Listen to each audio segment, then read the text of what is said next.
It's Monday night, the 14th, but I'll take you back 2 years to tonight, which is basically, as I recall, the 16th day of March in 2020. Our guest is Pat McFerron. I'm going to take him down memory lane here. So the Utah Jazz Oklahoma City Thunder game was the 11th of March, 2020. By the Monday night, the 16th, was the first of our 60 straight days of streams, working with Ryan Welton over at News 9, News on 6. We chose 60 straight days because, first off, my son Joey was our producer on this. Said, "You're crazy, Dad, but I'll do this with you." And so and that's when I think Dr. Bookman was the first one, was really the host the whole time. So that was 2 years ago tonight, which was the 16th. 2 years. We thought 60 days would get it, Pat McFerron, but it didn't quite get it. We're kind of coming out of it. Glad you're with us on a Monday night. So that's all I've got for memory lane. I just soon forget that. But I will tell you, as one of the most astute tech guys I know, who's always ahead of all the trends, Pat, the way people communicate like we're doing right now was unheard of 2 years ago tonight. This is not how people got, it was television and radio, which is dead, and newspapers, which continue to nosedive. It's, this. Have you worked in, by the way, Mr. McFerron, who is one of Oklahoma's, one of his nation's top pollsters? How many years have you been doing this? I started doing polling in 1992, so it's been quite a while now. So, do you poll cell phones? Do you go after cell phones? Oh, we do. In fact, most of our polls now are. Yeah, most of our polls now we do basically roughly. It depends on the geographic region. We have things that we look at, but for an Oklahoma survey now, we're doing 25% text to web, 50% on mobile phones, and 25% on landlines. If it's of voters, if it's not of voters, if we're doing something for consumers, we don't use hardly any landlines anymore at all. But we're coming up on these elections here, and we're expecting still, even with this higher profile Republican primary for U.S. Senate, 40% of the people that are going to vote in that primary are going to be over the age of 65, and they'll still use cell phone. They'll still use landlines. So if you're over 65, you might still have. I don't have a landline, and I'm creeping up on it. Just put it that way. No, it goes down every year. Every year. I'm sorry. Go ahead. No, it goes down every year. The percentage using landlines. We're going to pick his brain. We've got a good show lined up for you. This is Deja Vu. It's our second live stream of the day because we did one this afternoon with Secretary Wagner, two officials, one from Arkansas, one from Louisiana, talking about that hydrogen project, which is flying so under the media's radar. It's unbelievable. Market understands it. Financial pages understand it. I'm not sure public policy and the general public understand. We're working on that.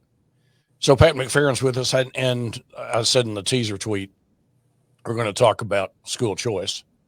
And before anybody gets real upset, we're going to, have the other side. We always do. We get around to all sides. But Pat, you're working on this legislation that's over in the Senate, Senator Treat's legislation, if I'm correct on that. And for most people understand that the House has said, the Speaker, who will be our guest in a little bit by videotape. It's not videotape. That's what happens when you're old, Pat. I mean, you go back. I'll plug the card in here in just a minute. But he said, we just don't plan on hearing that. But the Senate's going ahead. Can you just take us through what this legislation is, what it does, perhaps what people will say it does or it doesn't that you don't agree with, and why it's so controversial? Yeah, I can give you a thumbnail of that. It's not really my entire role is not really there. I'm really just looking more at the public opinion toward it. But we have legislation that Senator Treat is pushing that would allow parents to receive roughly $3,600 would be the base. It's all based on the funding formula, $3,600 a year that they could then apply to whatever school choice they had, be it a private school, parochial school, go to another public school. And those dollars would follow the child. Now, of course, the balance of what is funded for a child's education in the state would still stay in the funding formula and be distributed to the traditional public schools. like it has been. They lose the responsibility for educating that child, and that roughly $3,600 would follow that person, so that the parents could have school choice. And it's a hot topic. Why do you think the House is not, and the Speaker is not going to hear this legislation? Oh, I learned a long time ago in this business never to, especially what's going to be on right after you, let them speak for themselves on something like that.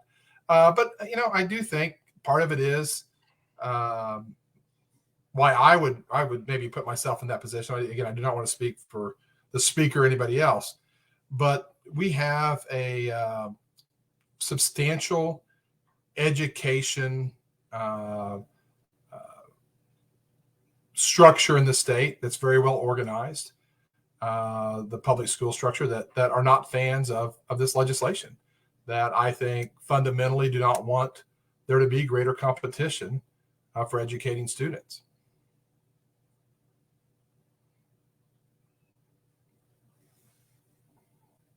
Yeah, I think you're on mute there, Scott. Glad you pointed that out. I was just talking away on that. So I think that is one of those situations where it gets real hot at the dinner table fast when you get into this. Forget about the politics over in the House of this right now. Tell us what you see and what you're sampling from the voters and people out there in Oklahoma as what they think about this legislation.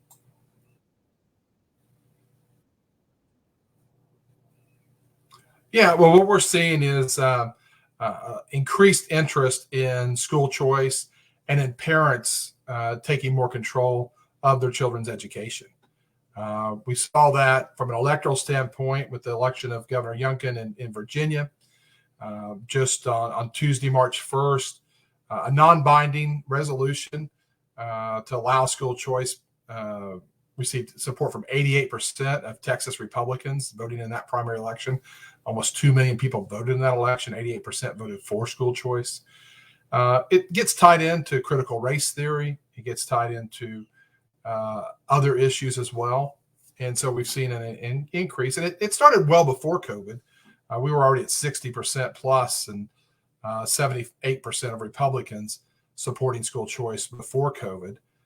Concern about mandates in the schools moved it another 3 or 4 points. And then this kind of this CRT, indoctrination kind of issues have moved it another 3 or 4 points overall. So now we're close to 80% of registered Republicans supporting school choice. In fact, we actually have more Republicans supporting school choice than we have Republicans saying they're pro-life on the issue of abortion now. It's become a litmus test along with guns and abortion and lower taxes for that Republican group. I sense that perhaps this is more popular in the urban areas than in the rural areas. Am I right, or am I on the right trail there? It's just marginally. If you talk to rural voters, we actually have a solid number there. In the rural areas, we see support at 70%, and actually it's a little bit higher than we see in the urban area at 60%. Part of that's because that rural voter is much more conservative, much more stronger believer in the free market.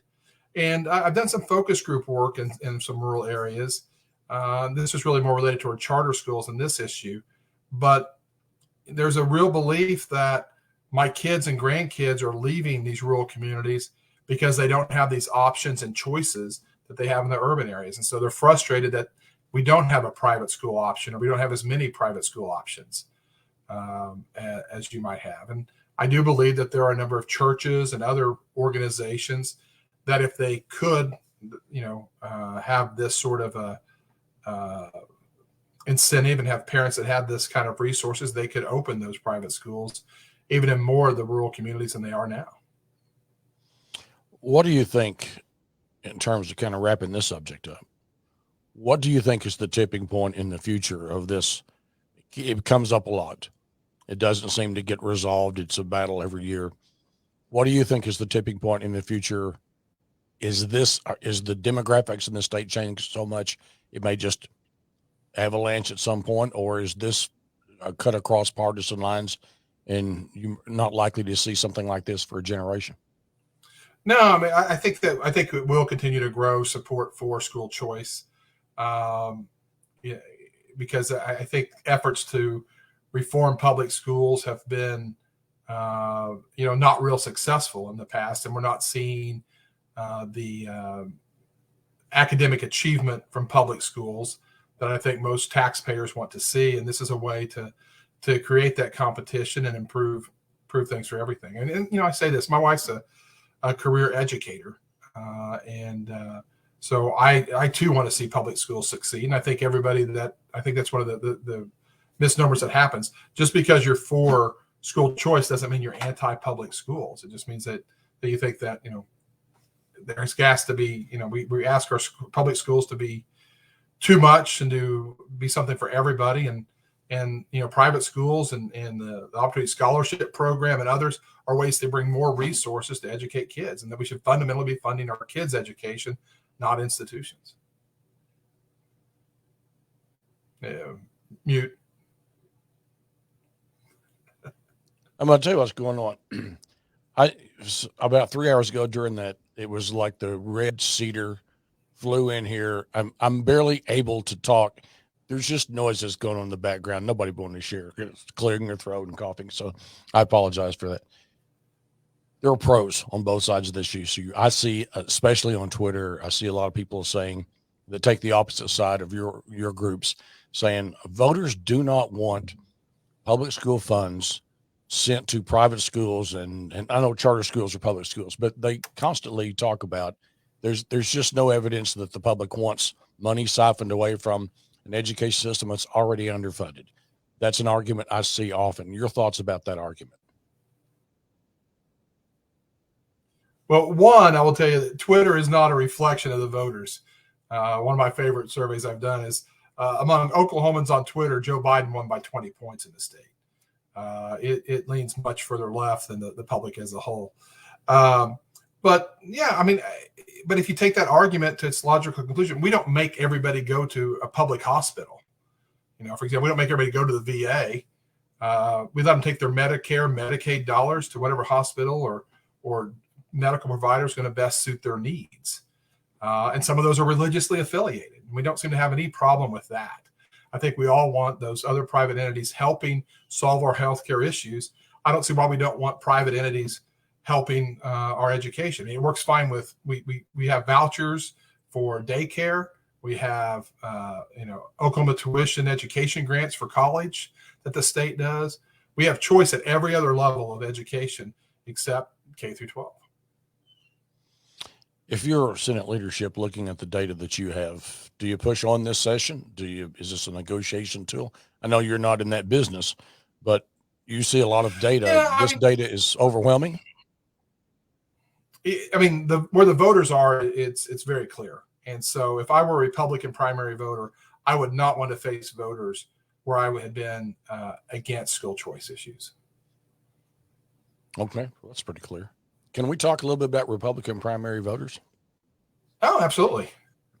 This is, apologies. I told you those names that was going to come up.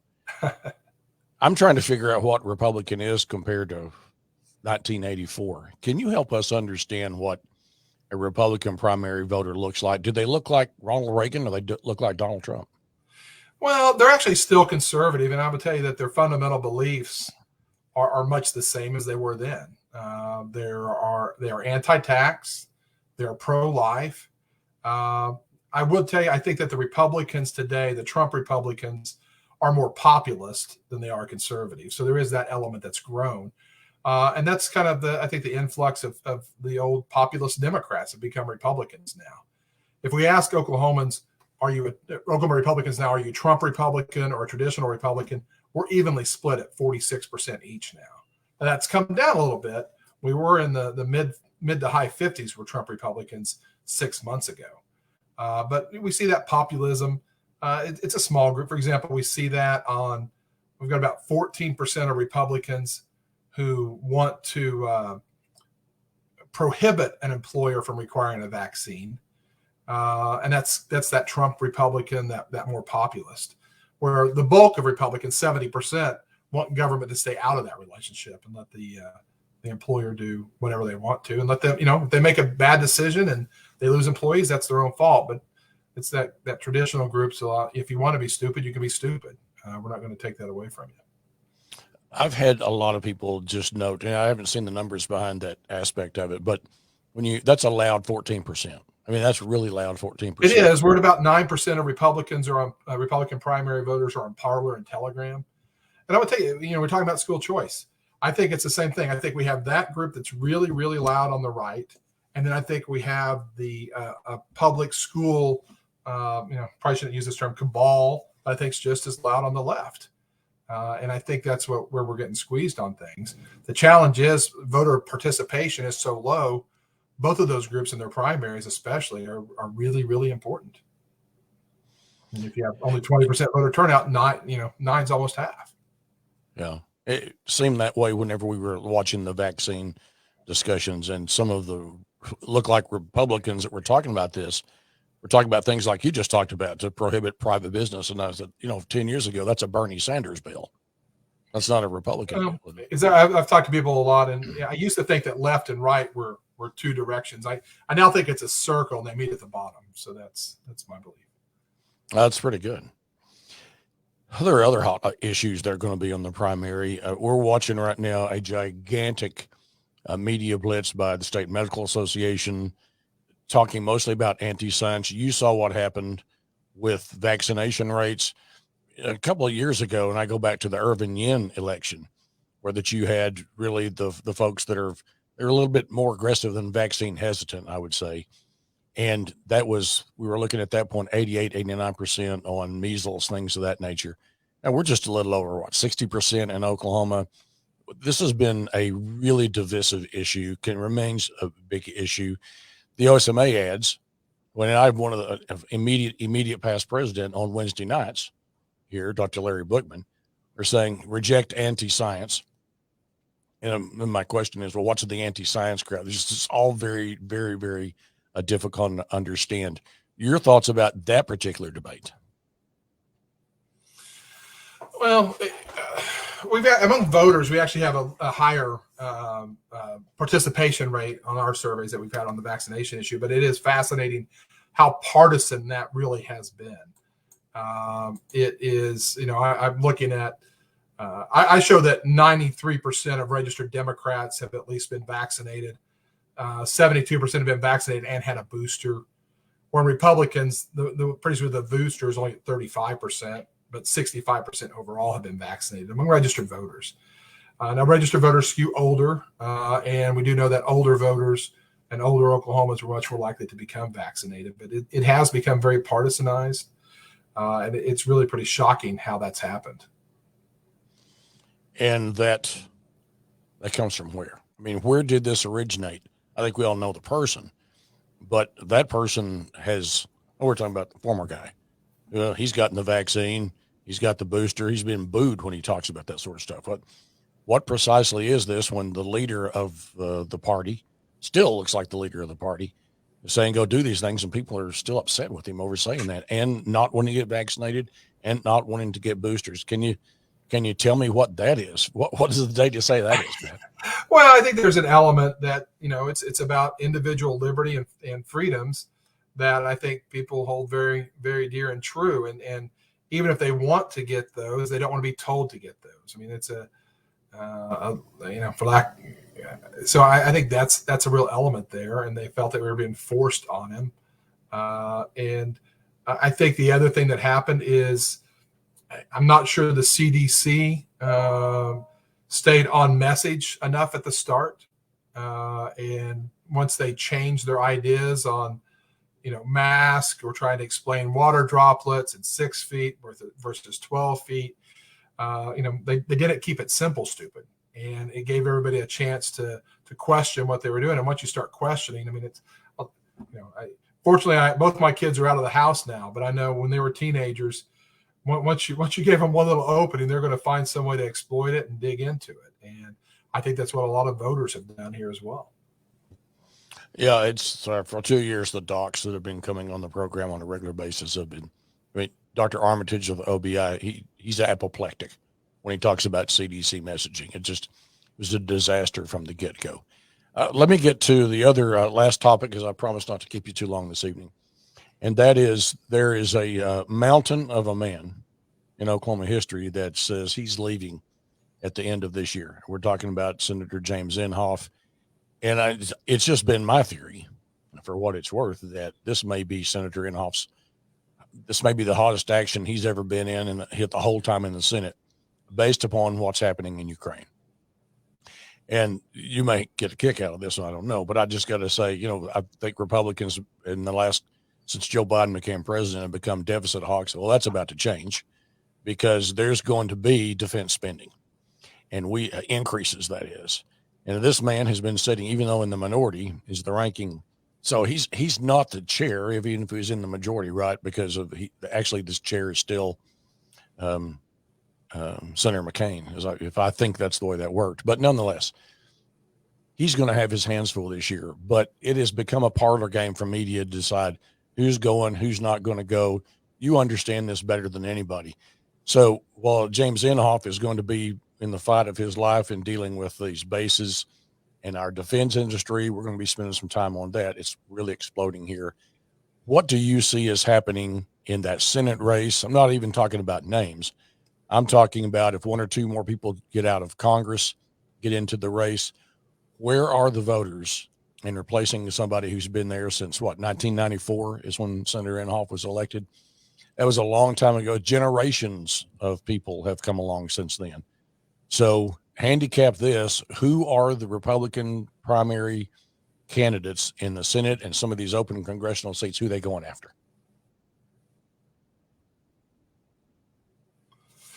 Well, I think, generally the voter that they're going to be going after is going to be a conservative. That's the first thing. You can never be perceived as being a moderate.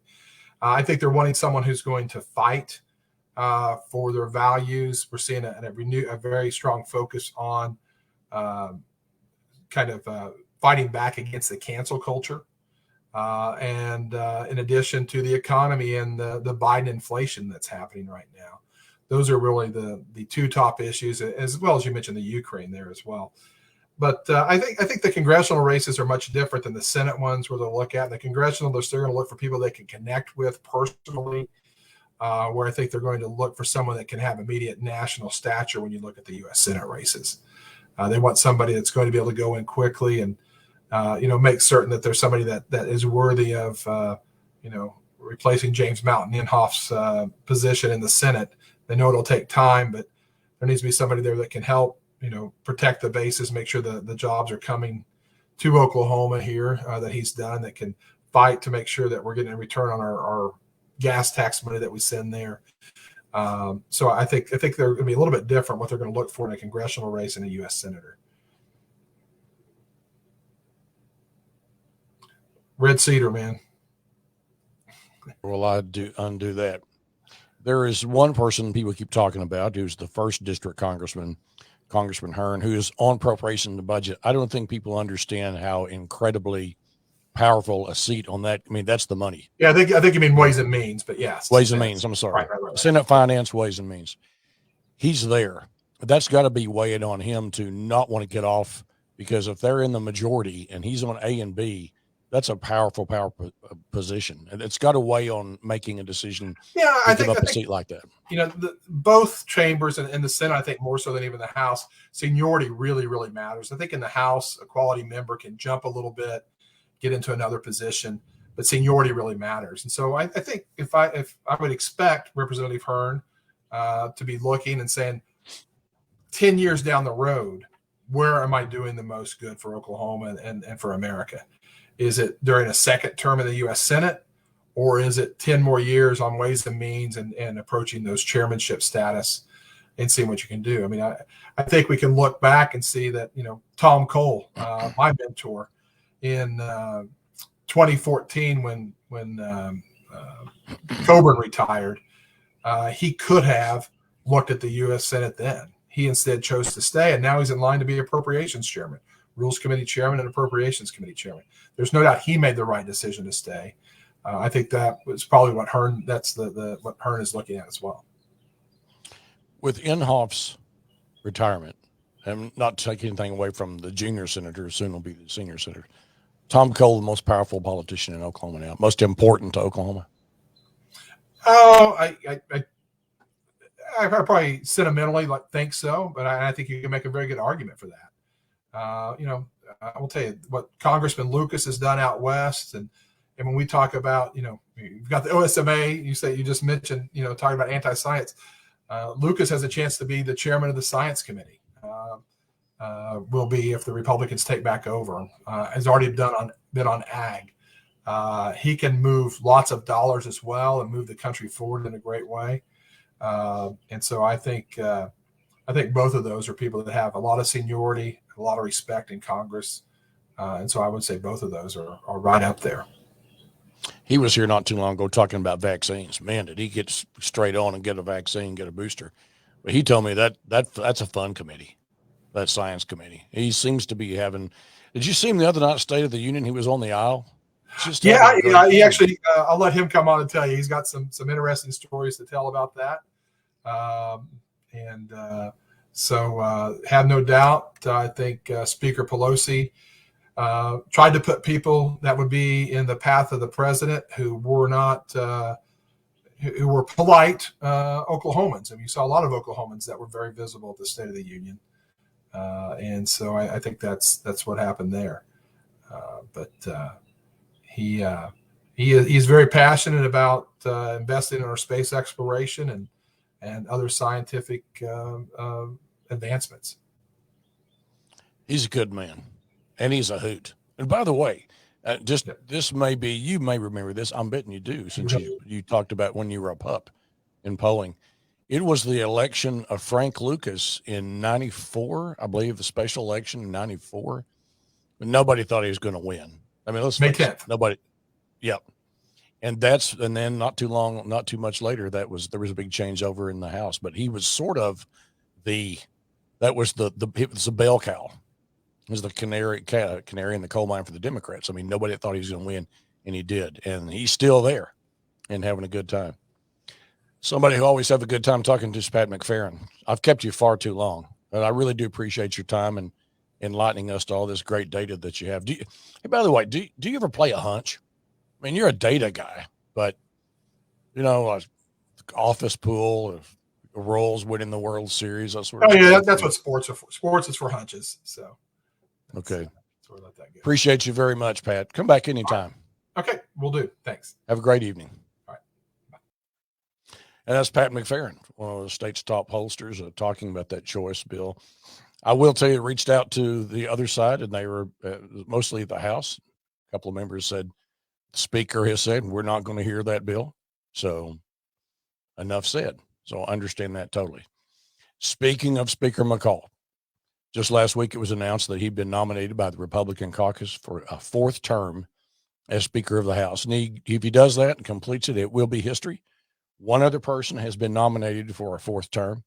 That was the late Jim Barker, who took up a little bit into his first term and didn't serve out his fourth term. There was a change in leadership in the House abruptly.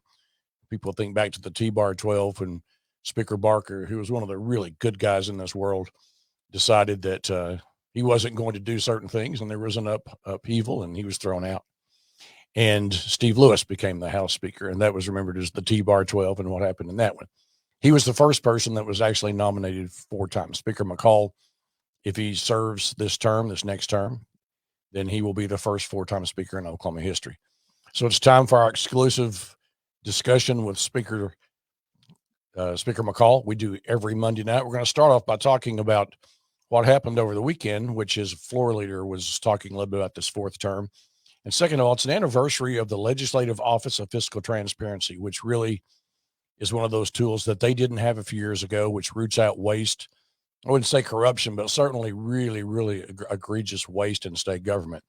So here's my conversation we have each week exclusively here on Mitchell Talks with House Speaker. And here he is right now. Glad to be joined by Speaker Charles McCall. Mr. Speaker, we had on our weekend television, you were subject of one of your vote counts topics this week. The majority floor leader had this to say about you. We had a big news coming out of the Oklahoma House Republican caucus. We renominated Speaker Charles McCall to be our speaker designate. He'll term out after this next term, but that will make him the first 8-year speaker in the history of the state of Oklahoma. And I think what you're seeing is a more quiet or a steady hand at the wheel. We've had an incredible amount of success out of the Republican caucus under Speaker McCall, and that steady, consistent hand is something the state of Oklahoma needs right now. So there was Mr. Eccles' discussion. You guys serving together since the beginning of your term. Congratulations, by the way, on being nominated for a 4th term. You know, when you look at Charles McCall's tenure, it's politicians today, a lot of really boisterous people, really loud, making a lot of noise. That's not been your style. You've just been nominated for a 4th term. I believe that your caucus likes the way that you work with them and work with the state of Oklahoma. Well, Scott, thank you. I'm honored to be selected for a 4th term. You know, I think one of the things that you have to understand in this position is you need to know your place, and that is the Speaker of the House works for the caucus, works for the House, and the day that you begin to think that it's the other way around will be the day that you start your exit. But I am honored to serve, and we've been through a lot the last 3 legislative cycles. We've accomplished a lot. We started off in a very, very difficult place for the state of Oklahoma, coming in my first year on the 4th year of a fiscal revenue contraction, and riding that and getting the largest teacher pay raise in history put in place, and then working on policies for the economy to rebound, and going from a situation where we had no state reserves, they'd all been spent down, to a point where we're roughly at $2 billion today in reserves, which is a historical high. So we've seen the best now, but we started from the worst. But I appreciate the caucus and the people I work for and represent in the state of Oklahoma. It's truly been a team effort, and one that I think that we all are proud to serve. In the old days, before term limits, there was a person might not be speaker until he'd been there, or she had been there 4 or 5 terms. You became speaker really early in your legislative career. You've been successful. I mean, your caucus wants you back for a record 4th time. What is it that you are doing today that might be different than when you first became speaker, if anything at all? Well, I think we continue to set goals for ourselves, and we're not satisfied with the status quo. We set big challenges. We go out and attain those. And I think we've learned to do it in a way that's much more civil and dignified than maybe what the House has had a reputation for in the past. And so it's constantly a situation where ultimately you listen to the people of the state of Oklahoma, and you find the issues that are across the state that are of concern to people, and you pull everybody together, and you figure out a solution, implement it, and then move to the next one. So it's, I think I have a caucus and a membership here in the House of Representatives that for the vast majority of them, they want to give of their time to serve in this role, but they don't want it to be wasted. They want to accomplish the people's work. They want to do big things. And if we can't get those things done, then they prefer to be somewhere else. So that's a great team and a great group. That's a great mindset to want to come to this building 4 months out of the year and really get some things accomplished. So 4 years in, and one more question about being nominated for a 4th term. People are saying, look, politicians today, really effective ones, are really boisterous, really loud. They just, they really seek a lot of attention. You're a throwback. I mean, people have said that know that I know you will say things. Is Charles McCall like that all the time? And I think people go, he really is a throwback. And do you think that sends a message to folks that you can be civil and you can be dignified in the way you can still get things done in today's political climate? I hope so. That's truly what I believe. you don't have to go out and talk a great game. You just have to go execute a great game. And so it's I'd rather spend my energy and my time accomplishing big things for the state of Oklahoma rather than going out and talking, bloviating about what we're going to do or why we didn't get something done. So I think at the end of the day, it's people in the state of Oklahoma right now. The Republicans control the House, they control the Senate, they control the governor's office, and if we don't get things accomplished, then there's no one to blame but ourselves. But there are some big things that take time to pull together. You can't do it in one session. But we have always taken the immediate crises and found solutions and I think created a more stable environment than what we inherited. That's what we'll continue to do. You just listen to the people, find out what's important to them, and where there is great consensus among these themes in all these House districts, then you know what the people of the state of Oklahoma want you to achieve. Finally, you just mentioned that when you came into your first term as speaker, it was financially the outlook was not good. That's your training. That's your background. One of the tools that you have in the toolbox now that you didn't have when you became speaker is the Legislative Office of Fiscal Transparency. And I see occasionally reports as Director Jackson, state governing agencies often, they always disagree at the loft. But there's a lot of things that happen with that organization where the consumers and taxpayers look at it and go, wow, that's really important that we knew about this. That wasn't being done in a good way or a fiscally sound way. You were there when Loft was created. Is it a good tool for you to have for all, both the Senate and the House? Yeah, it's great for the legislature in terms of its function and its mission and directive under the Constitution. More importantly, it's a great resource for the people of the state of Oklahoma. It truly is an accountability mechanism. Every year we begin this prior to session with budget hearings for the state agencies across the state in terms of what they're asking for, what they're telling the legislature, what they're telling the people of the state of Oklahoma they will do with the appropriated dollars if the legislature will grant the appropriation. Loft is that accountability mechanism that grew from APAC, which was the Agency Performance and Accountability Commission, was kind of the phase one that was implemented statutorily, and then Loft grew from that, where we saw the weaknesses and the shortcomings of that design, and Loft replaced APAC. And from that, Loft is able to track all of those legislative requests, what's appropriated, and they can determine if the agencies truly are spending the money in the areas that they represent to the state legislature. Also, Loft plays a fabulous role in taking a look at efficiencies in state government and making recommendations to the legislature for consideration for future legislation.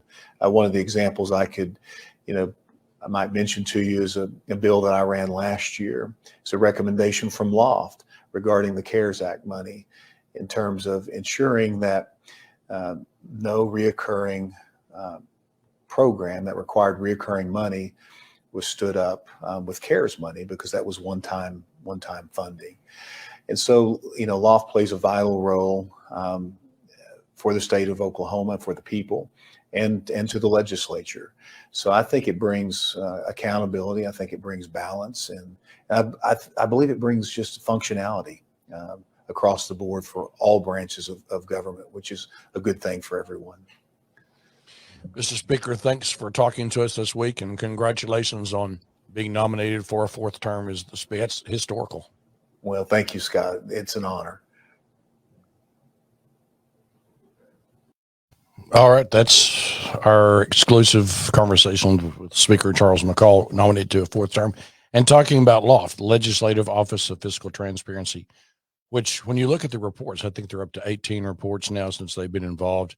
I mean, they've been after there's hardly a state agency that nobody really likes to see them coming, but they really do a great job. We've seen reports on the contract tracing program. The executive branch didn't like that. The tobacco settlement people didn't like that. I mean, when you go on down the list, nobody likes it, and they always disagree with it. But generally speaking, it lets the public know what's going on, and they can argue that one out a little bit later. All right, each week you see Speaker Charles McCall exclusively here on Mitchell Talks. Last this evening, before the voice gives way and the cedar comes in and eats me, we had an interesting program earlier today, which was an announcement. It happened last week with Secretary Wagner, and pairing up with two other states, Arkansas and Louisiana, in this hydrogen, to make this hydrogen hub. And they'll be competing to get a designation from the Department of Energy to create a hub for hydrogen production, evaluation, science, transporting it out. It's quite a project. There's a story in the World, Reuters, the Daily Oklahoman, but in this series that's Secretary Ming and I have done, he spends a lot of time on hydrogen, which is coming up very soon. There's even color-coded hydrogen. There's different types. And when you're talking about trying to get net zero emissions in a few years, you have to look at hydrogen. Most of the media attention is on legacy industries versus renewable industries. The media loves to talk about those battles. But the fact is, while they're doing this, they are not really focusing on what's really happening. So earlier today, we had an exclusive look with 3 state officials, Secretary Wagner and his counterparts in Louisiana and Arkansas, announcing this and really getting into detail. And by the way, you can go to News 9 and News on 6, and you can see that. If you've got the app, it's right there. On the television app, it's right there. It's even on Mitchell Talks. You can go to Mitchell Talks, scroll down and see that discussion. Goes about 50 minutes. It's a big, big deal. And here's a little bit of what we heard earlier today. And Secretary Wagner explains why this is a big deal. Well, so the convening part of this is the bipartisan infrastructure law. But I will tell you, we see this as much broader than just that.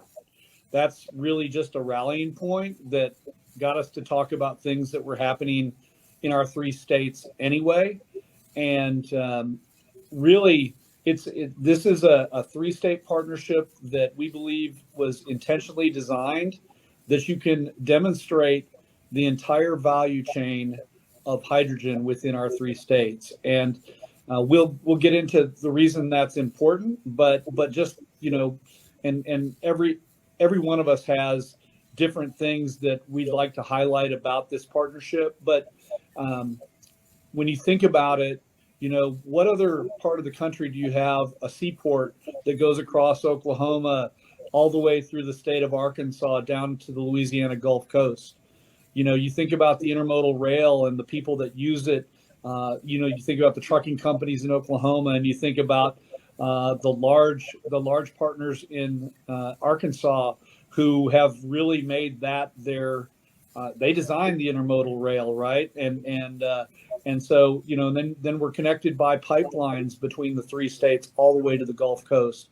And we also have some of the most valuable freight traveled interstate highways that connect us in the world, if not just the country. So I think when you think about those possibilities, and Jason certainly will talk about their industrial corridor, which, you think about their emissions profile is different than it is in Oklahoma and Arkansas, which brings this diverse mix of all the things that, number one, that we can do, and number two, that we need to do for our energy mix, for our citizens, for our emissions, all of the above. And so that's what I would say. And then, to top it off, we're friends, right? So there it was. That's just a teaser. You can go to News 9, Mitchell Talks, News on 6 for that entire interview with Secretary Wagner, the Energy Secretary of Arkansas, Energy Secretary Becky Keogh, and the Director of State Energy Office in Louisiana, Jason Lanclos. And this is a big deal. Hydrogen is coming. Media's not talking about it. The market understands it, though. Financial institutions understand it. It's a big deal. It's going to create a lot of jobs. And just imagine fleets of trucks running across this country, not burning diesel, but running hydrogen. It's going to happen. Well, that's all the time that my voice has, and we're going to abbreviate up just a little bit. I hope you have plenty of Benadryl for tonight. The allergies are out of control. This has been a long day, but I appreciate all the comments from earlier today. Appreciate Speaker McCall every week being here, and also Pat McFerron and his insight into what's been going on. It is going to be an interesting election year. All right, I'm Scott Mitchell saying have a great Monday. We will see you Wednesday night. We're going to be talking mental health with Jeff Dismukes. He's got some great guests lined up, and we'll see you 7 p.m. Wednesday on Mitchell Talks News 9 News on 6.